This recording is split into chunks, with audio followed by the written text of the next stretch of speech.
Hi everybody, it's Kay, way up here in the corner. Kind of a new place for me to reside in for this question today, and it's because it's a longer one, so I didn't really have room down in the lower corner of the screen. So I'm way up here. Hello and welcome. Today we have a great question, and this would be a higher scaled score question because it really requires a fair amount of critical thinking. So we have a direct admit who presents with uncontrolled atrial fibrillation. The rate is 160 per minute, and the patient's in decompensated heart failure. Both dobutamine and cardizem are ordered to be started IV. The critical care nurse keeps in mind that, well, here's your option. Either drug can be started first. B, the dobutamine should be started before the cardizem. C, the cardizem should be started before the dobutamine. Or D, both drugs should be started at exactly the same time. Think about it for a moment.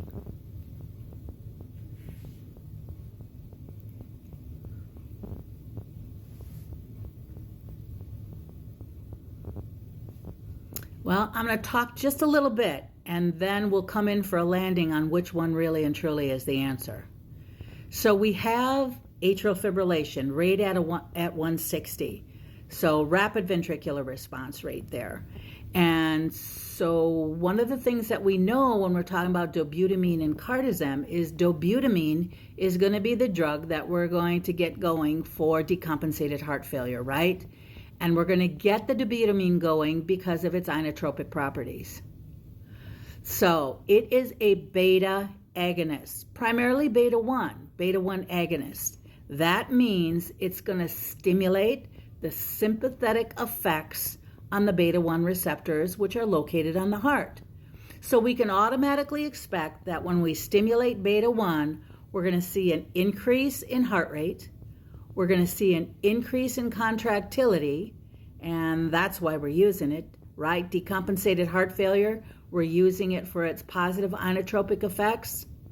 And we're going to see an increase in conduction velocity. So you think about conduction velocity, you're thinking about the speed with which an impulse moves from one part of the conduction system to the other.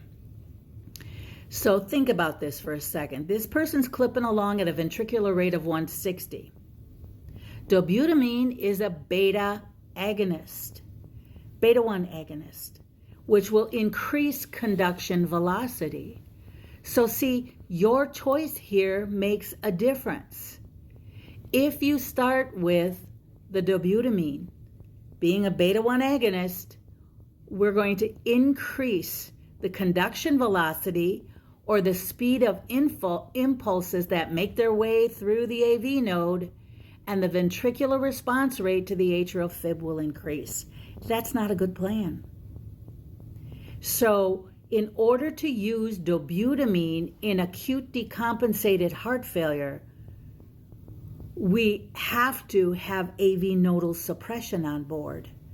Otherwise, if we give dobutamine for acute decompensated heart failure and there's no other drug that's suppressing AV nodal conduction, because dobutamine increases conduction velocity, we will have an increase in rate because there will be an increased number of impulses passing through the AV node and down into the ventricles, which will increase the rate.